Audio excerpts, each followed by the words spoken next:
BlindishLatina YouTube channel. We are in Santiago, Chile for this whole video. If you didn't know, I've actually been based in Santiago, Chile for the beginning of 2025. We traveled here and we've traveled to cities from here, and then we've come back here several times. So I have actually spent a lot of time in Santiago already. I really like it here. It is more accessible than many cities that I've been to in South America. And that's very important for my enjoyment. The sidewalks are much better than many other major cities, and that's the key thing that I look for in terms of getting around. I want the sidewalks to be well maintained and not have a lot of holes or be broken. So I find Santiago also much safer to walk around because the drivers are really respectful of pedestrians. And I feel much better crossing the streets here than in some other cities I've been to. Santiago's pretty modern.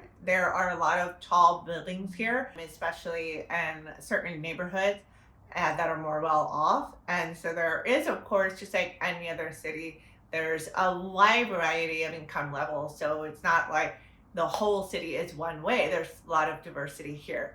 We have been staying mainly in the Las Condes and Providencia areas. Those are the areas that I know better than the rest of the city. Some of the things that have been interesting as well about being a pedestrian here in Santiago are that over a major highway here, they have constructed bridges for pedestrians. So you can go upstairs, or some of them have elevators, yay, and you can walk across and then get down on the other side. And that is wonderful because there are really cool businesses on the other side of the highway, and that's a neighborhood that we also visited called Vitacura. But I wouldn't have felt comfortable crossing this highway, and they don't want to put like traffic lights. So this kind of works really well, that you can have a dedicated way to cross for pedestrians. We're gonna do some really cool things today that we haven't done yet. I'm gonna bring you along with me. We're gonna go to a pre-Hispanic art museum that's going to have artifacts and history, and we're gonna learn a lot there. We are also gonna go to a hill called the San Cristóbal Hill. And I believe there are 2 different ways to get up it, or maybe 3 different ways, because I think you can walk too. But I've heard of a cable car, I've heard of something else, so we're gonna check that out. And the last thing that we're definitely gonna try to do today is visit some tactile murals that were designed to be accessible for blind people. There's actually a lot of blind people here in Chile. I read online estimates of like up to 16% of the population is blind or has a vision disability. So I'm really curious about that. I don't know much more than that statistic that I saw. But this initiative to create tactile murals in the city happened in 2018, where 6 murals were put up in the La Starria neighborhood, which is kind of a bohemian artsy neighborhood. I had never even heard of a tactile mural, but what a great idea to provide access to art in public spaces for blind people, because we're often left out of that. And it is nice when people describe things to us that we can't see, but when we can actually access them ourselves, then we can interpret and react to them that way directly without relying on someone else to kind of interpret and filter it for us. So I'm really excited about that. A few other things that I want people to know about visiting Santiago is that it is pretty safe. And you might see online some chatter about, oh, Santiago's changing or there's more crime. And we have felt very safe here. One thing that also helps me is that I'm traveling in their summer, which is the winter in the United States. So January, February are incredible months to visit if you want sunshine and you want longer days, which is so helpful for me as a blind person because I see better during the day than at night. I have night blindness. So when we got here, the sunsets were at around 9 p.m. It blew my mind. That's so much more daylight for me, so much more access to just feeling comfortable outside. So those are some things to consider. Listen to the advice of people in terms of which neighborhoods to stay in, be respectful, all the typical things that you would do to keep yourself safe anywhere that you're traveling. Also, prices are not necessarily super cheap here. I think that we have been able to eat very well, but we're not saving a lot of money compared to what the prices would be in the US. So that's different than some other destinations in South America. Some of the other things that we have been able to do in Santiago is go and eat really good food. So I have a totally separate video about a 10-course tasting menu that we did at a famed restaurant called Yang Cha. So definitely check that video out if you want to see the most amazing meal that I will be dreaming about for the rest of my life. Check that video out. We also ate at some other really cool restaurants like Ambrosia Bistro, which I found out about from Somebody Feed Phil on Netflix. I will shamelessly go to his website, his blog, and find all the places that he ate at and check them out when I'm traveling to one of the places that he's already been to. Ambrosia is queer-owned and women-owned, and I definitely wanted to support them.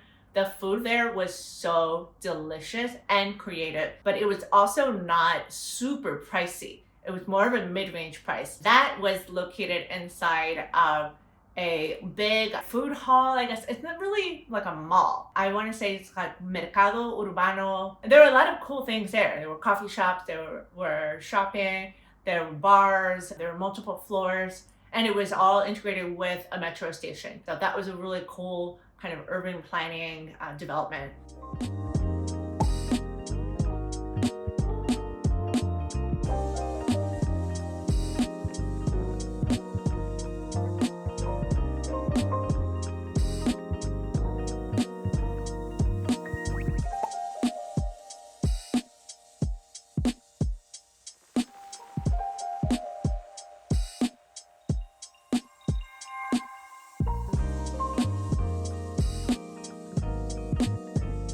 One of the things that we did right away when we got here is do a walking tour. I really love doing those because you get a sense of the history of the city right away, some of the major sites and landmarks, and it gives you context for everything that you're seeing. So I highly recommend that. If we don't have time to do one of those, we'll do our own research and we'll create a little walking tour of our own based on what we read online.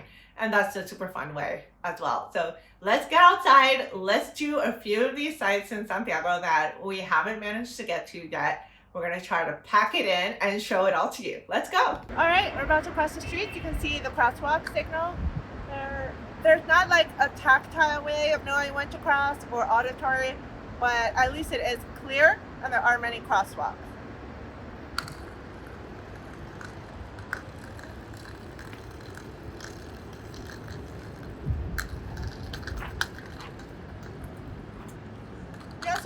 Some pathways for blind people, they don't always make sense.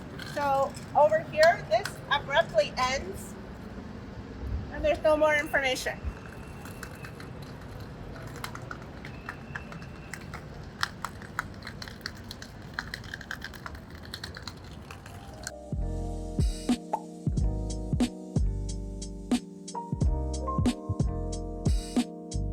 The museum has so much to see. We're really trying to focus on the stuff related to Chile. We were just in a room featuring textiles. It was so cool. However, it was very low light in that room, I guess, to protect the textiles. I get it. But after a while, I kind of maxed out my limit and I said, okay, I'm done with this room because I want to be somewhere with more lighting. One thing I do notice from an accessibility perspective is that because there's so much, sometimes in a case, I can't really figure out what to look at. I can't take it all in, or I can't find like the description. We're now in a courtyard. It's so beautiful here. And we're gonna see a temporary exhibit about textiles in the Andes. So let's just see, hopefully it's a little more bright. If not, we'll just look maybe at the bigger pieces, because they are really beautiful and I love the texture. It would be so cool to touch them. So I don't know if there's other museums that have pieces that are available for touching, but yeah, I think it would feel really cool. We just finished at the museum and we went down to the lower level, which is called Chile Before Chile. And it was all low light setting again, but we did get to catch a few things like these very, very large statues, which are very cool. But I think for me, as a person with a vision disability, I kind of hit my max with navigating a low light environment and trying to understand the history and the pieces. It's incredible. They have so much there. And we really enjoyed seeing the textiles because we saw the pre-Hispanic ones, older ones, and then we saw the influence of what happened to the textiles once the Spanish colonizers came. And wow, that was so interesting to see dogs now on the tapestries, you know, the tactile. Like it really was a change, but also they retained their techniques and their culture and their symbols as well. So I like seeing that also. All right, now we're gonna go to the Cerro San Cristóbal. Change of plans, we're doing the tactile murals instead, and this is the first one. So what we've come up to here is an area that can be touched that seems to diagram out the mural and all the elements. And it does have Braille here. I don't read Braille, but obviously this would be in Spanish. Then we're gonna go to the wall, we're gonna see the look. And there are 5 other murals in this area in a circuit. So I'm looking forward to seeing what they're doing with them. I don't know if I would know what these things are just by like touching them necessarily. And there is a bit of dust on here, but it at least gives me something.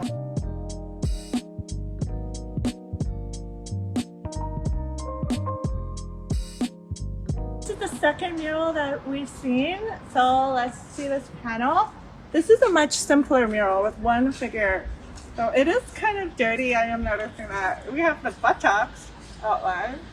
And I didn't realize that he was wearing like a bandana. I don't know what this is. Oh, it has like a curved end. So there are supposed to be 6 tactile murals in that area, and we only found 2. I don't know what happened. We did our best. Maybe there is a resource online with a map, but we did not find one. So after we saw 2, we decided to switch and do something else. We're now headed to see the city from the Sky Costanera tower. It's not the tallest building, but it is a very tall building in Santiago, and it has a viewpoint. I'm looking forward to it, and it's very close to sunset time, so I think the view could be very beautiful. We made it! It's panoramic, and there are views all around of the whole city. We just caught that tail end of sunset. We still have some beautiful yellow and orange colors.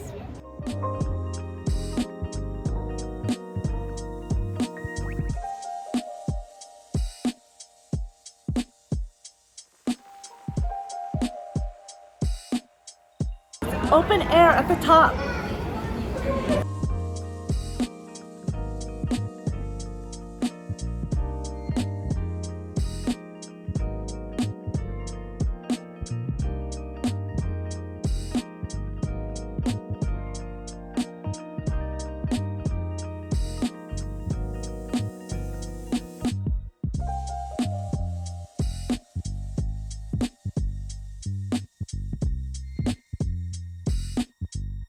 Actually dark inside now, so if I was here by myself, this would not be accessible. I understand why they're doing it so that you can see the view, but accessibility has decreased.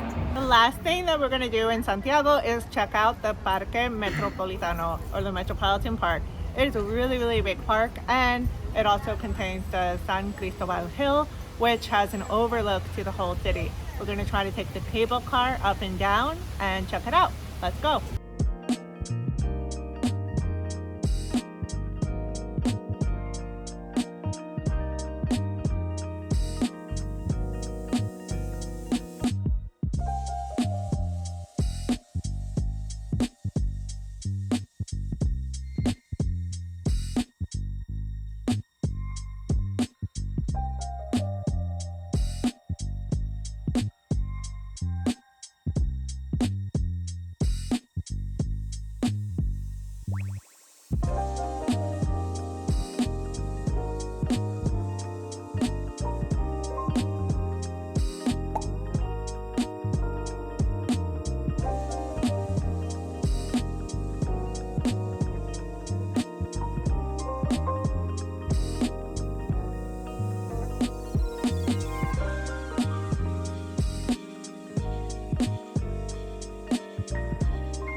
That is the end of our experience in Santiago. I hope you've enjoyed this video. Let me comment a little bit more on accessibility.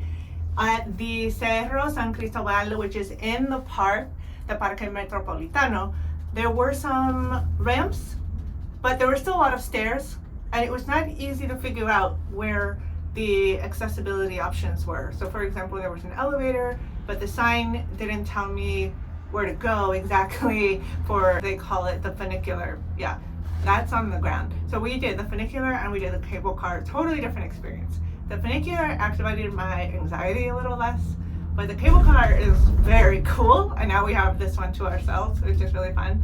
That you get to enjoy the view for longer and you have less people with you. So that's what's cool about the cable car. Oh, one thing you need to know is that we got our tickets for free, but you can only do that at the cafeteria shop. And they did ask me a little bit of questions of like, they wanted some kind of information on my disability, but ultimately they didn't press too hard and they just gave me and my partner, my companion, free tickets, and they were the best tickets, unlimited. So if you are coming, definitely do that. I would say this is definitely worth it. It's nice to have so many trees and nature and see the city and spend a few hours here. Overall, Santiago has much more accessibility than most of Latin America, including like public transit in the city. While we didn't ride the buses or the metro, we took ride shares, and that was really easy and affordable. I saw people all the time moving themselves on public transit, and it looks like there are a lot of options for getting around. There were a lot of stops. We were always passing like bus stops. The metros were more spread out, but the buses were everywhere.